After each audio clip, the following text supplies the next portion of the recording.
Good afternoon everyone.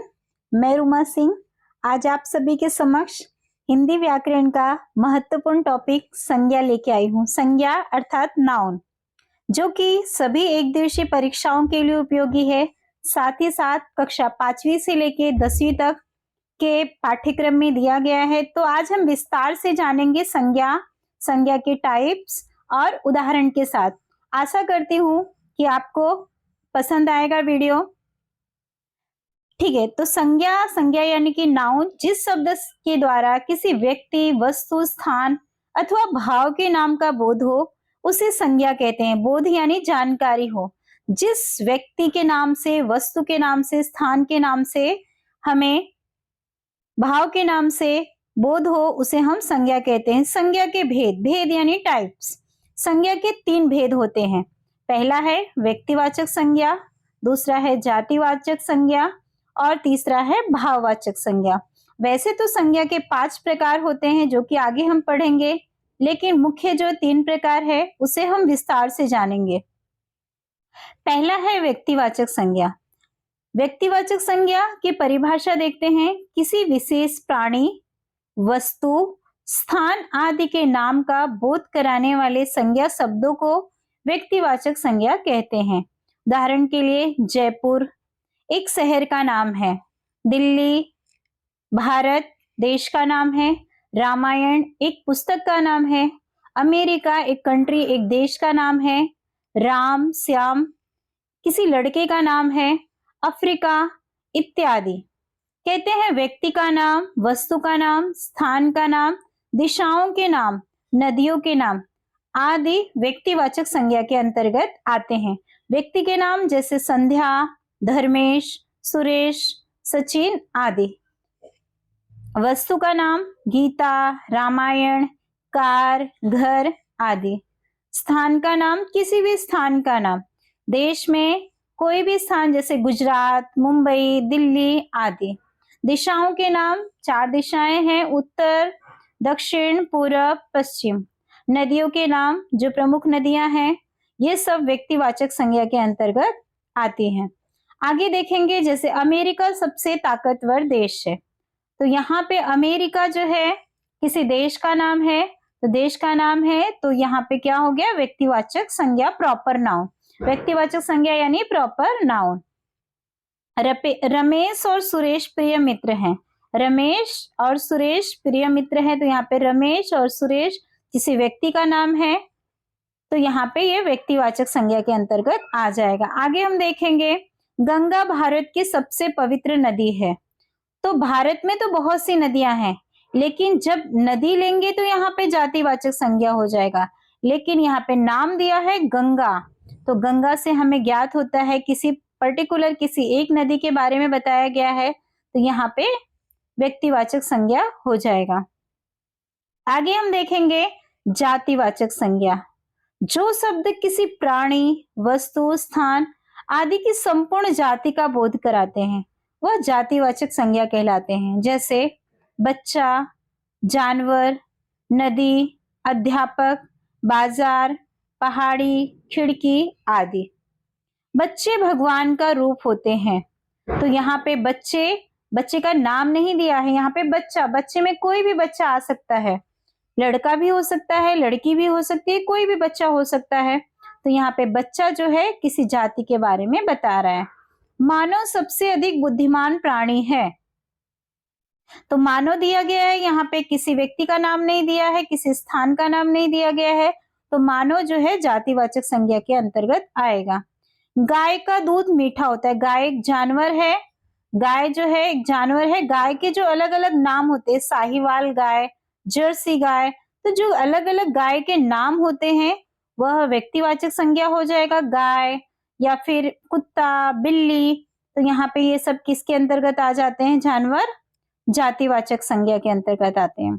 अध्यापक छात्रों को पढ़ाते हैं, तो यहाँ पे अध्यापक किसके अंतर्गत आएगा, जातिवाचक। नदी का जब नाम होगा तो वहां पर व्यक्तिवाचक संज्ञा होगा, लेकिन जब नदी होगा, पहाड़ होगा, पर्वत होगा, तो वहां पे अगर नाम नहीं दिया है, नदी, पर्वत, पहाड़ ये शब्द दिए गए हैं, तो आपका जातिवाचक संज्ञा के अंतर्गत आ जाएगा। ठीक है, तो आगे तीसरा जो प्रकार है संज्ञा के, देखेंगे हम भाववाचक संज्ञा। किसी गुण, दोष अथवा अवस्था, मन के भाव आदि का बोध, बोध यानी जानकारी कराने वाले शब्द भाववाचक संज्ञा कहलाते हैं। जैसे मिठास, बुढ़ापा, गरीबी, आजादी, साहस, वीरता आदि। भाववाचक संज्ञा ऐसे संज्ञा होते हैं जिसे हम महसूस कर सकते हैं, जिसे हम छू नहीं सकते। ये भाववाचक संज्ञाएं समानता महसूस, भाववाचक संज्ञाएं जो है उसकी समानता महसूस की जाती है और ये अगणनीय होती है, इसको हम काउंट नहीं कर सकते, इसे हम गिन नहीं सकते। इनका प्रयोग सदैव एक वचन में होता है। भाववाचक संज्ञा शब्दों का प्रयोग हमेशा हम देखेंगे तो एक वचन के अंतर्गत होता है।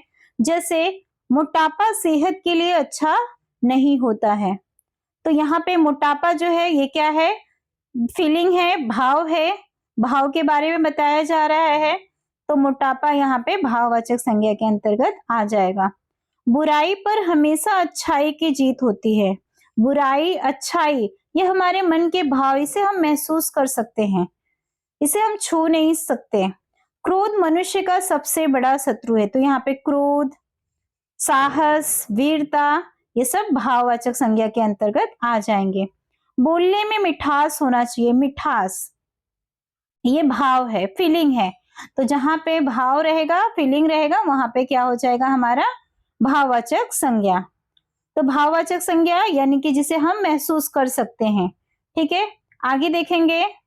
हिंदी में अंग्रेजी भाषा के प्रभाव से संज्ञा के दो अन्य भेद भी माने जाते हैं। हिंदी में अंग्रेजी भाषा के कारण दो अन्य संज्ञा जो है आए हुए हैं, उनका नाम है, एक तो है द्रव्यवाचक संज्ञा मटेरियल नाउन और दूसरा है समूहवाचक संज्ञा यानी कलेक्टिव नाउन। तो द्रव्यवाचक संज्ञा यानी कि मटेरियल नाउन देखते हैं हम, जिन संज्ञा शब्दों से किसी द्रव्य या पदार्थ का बोध होता है उन्हें द्रव्यवाचक संज्ञा कहते हैं। जैसे पानी, लोहा, तेल ये द्रव्यवाचक पदार्थ हैं। घी, दाल यानी इसे हम माप तौल सकते हैं, जिसे हम मापते और तौलते हैं वह भी द्रव्यवाचक संज्ञा के अंतर्गत आता है। तेजाब, पेट्रोल, कोयला। पीतल के बर्तन बहुत महंगे होते हैं, तो उपयुक्त वाक्य में पीतल एक धातु का नाम है, कोई भी धातु होगा वो धातु भी द्रव्यवाचक संज्ञा के अंतर्गत आते हैं। जैसे पीतल के बर्तन बहुत महंगे होते हैं, तो पीतल जो है एक प्रकार का धातु है, तो ये द्रव्यवाचक संज्ञा के अंतर्गत आएगा। चांदी का दाम सोने से कम होता है। चांदी, सोना ये धातु है, तो चांदी यहाँ पे, सोना यहाँ पे द्रव्यवाचक संज्ञा के अंतर्गत आ जाएगा। ज्यादा पानी मत बहाओ, तो पानी द्रव्यवाचक संज्ञा के अंतर्गत आता है, हमने पहले ही देखा है। तो द्रव्यवाचक यानी जिसे हम माप तौल सकते हैं, पदार्थ हो, कोई द्रव्य हो, कोई पदार्थ हो, उसे हम कहेंगे द्रव्यवाचक संज्ञा, और इसे ही हम अंग्रेजी में कहते हैं, इंग्लिश में हम कहते हैं मटेरियल नाउन। आगे हम देखेंगे समूहवाचक संज्ञा। जिन संज्ञा शब्दों से एक ही जाति के व्यक्तियों या वस्तुओं के समूह का बोध होता है उन्हें समूहवाचक संज्ञा कहते हैं। जैसे भीड़, भीड़ में हमें पता चल रहा है वहां पे बहुत से व्यक्तियों के बारे में बताया जा रहा है। मेला, यहाँ पे भी भीड़ का एहसास हो रहा है, हमें जानकारी हो रही है। मेला, मेला यानी कि बहुत भीड़ होगा वहां पे। कक्षा, कक्षा में बहुत से विद्यार्थी होते हैं। परिवार, झुंड, सेना, दल, गुच्छा, फूलों का गुच्छा, फूलों का गुलदस्ता, चाबियों का गुच्छा आदि। रमेश को मारने के लिए कल एक झुंड आया था, तो यहाँ पे उपयुक्त वाक्य में जो झुंड दिख रहा है, तो झुंड से हमें समूह के बारे में यानी कलेक्टिव नाउन समूह के बारे में बोध हो रहा है, जानकारी हो रहा है। अंगूर गुच्छे में ही आते हैं, तो हमने देखा है अंगूर हमेशा गुच्छे में होते हैं, बंच में होते हैं, तो बंच, गुच्छा, गुच्छे के बारे में बताया जा रहा है यानी समूहवाचक। मैंने आज एक हिरण के झुंड को देखा। झुंड यानी यहाँ पे बहुत से हिरण के बारे में बताया जा रहा है, समूह के बारे में बताया जा रहा है। समूह में अर्थात जिसमें बहुत से लोग एक साथ होते हैं। मैं अपने परिवार के साथ घूमने जा रही हूँ। परिवार में माता पिता हो सकते हैं, भाई बहन हो सकते हैं, दादा दादी, नाना नानी हो सकते हैं। तो परिवार यानी कि बहुत से लोगों का एक समूह। बस स्टैंड पर आज बहुत भीड़ थी। भीड़ थी, यहाँ पे भीड़ से हमें पता चल रहा है समूह के बारे में। भारतीय सेना विश्व की सबसे बड़ी सेना है, सेना। तो हमने देखा कि समूहवाचक संज्ञा के अंतर्गत हमें देखने को मिलेगा जैसे चाबियों का गुच्छा, जानवरों का झुंड, ठीक है, सेना, भारतीय सेना। तो यहाँ पे हमने देखा समूहवाचक संज्ञा। आगे हम देखेंगे कुछ ऐसे जातिवाचक संज्ञा होते हैं जिनका भाववाचक संज्ञा में परिवर्तन किया जाता है। जातिवाचक संज्ञा के भाववाचक संज्ञा बनाना कैसे बनाते हैं, उसमें प्रत्यय जोड़ के बनाते हैं। जैसे मित्र, मित्र में ता प्रत्यय जोड़ के भाववाचक संज्ञा बनाया गया। मानव शब्द में ता प्रत्यय जोड़ के मानवता भाववाचक संज्ञा। बूढ़ा शब्द में पा प्रत्यय जोड़ के बुढ़ापा बनाया गया।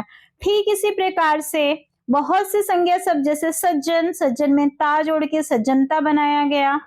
आगे देव, देव में त्व प्रत्यय जोड़ के देवत्व बनाया गया। व्यक्ति में त्व प्रत्यय जोड़ के व्यक्तित्व बनाया गया।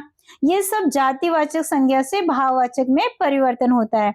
तो आपसे एग्जाम में ऐसे भी प्रश्न पूछे जाते हैं, जातिवाचक संज्ञा का भाववाचक संज्ञा के रूप में परिवर्तन करो।